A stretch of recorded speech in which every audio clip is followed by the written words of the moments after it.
وہاں کے بادشاہ شرحجیل بن مالک کی موت ہوئی تو اس کی بیٹی بلقیس نے حکومت کی باغڈور سنبھالی۔ مورخین نے لکھا ہے کہ بلقیس کے والدین میں سے ایک جنات میں سے تھے، مگر اس نظریے کی کوئی واضح دلائل نہیں ملتے۔ بلقیس ایک قابل عورت تھی جس نے یمن پر 9 سال نہایت ہی خوبصورتی سے حکومت کی۔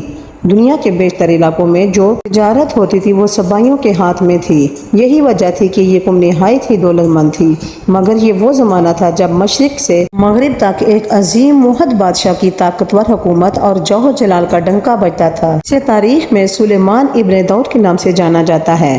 حضرت سلیمان علیہ السلام کی حکومت دنیا کے بیشتر ممالک میں تھی، جس کا دارالخلافہ یروشلم شہر تھا۔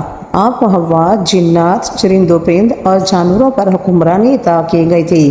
ایک دن کا واقعہ ہے کہ حضرت سلیمان علیہ السلام نے دربار لگایا تو جن و انس، جانور اور پرندے سب کے سب حاضر ہوئے، مگر ان کا چہیتا پرندہ ہدہد غائب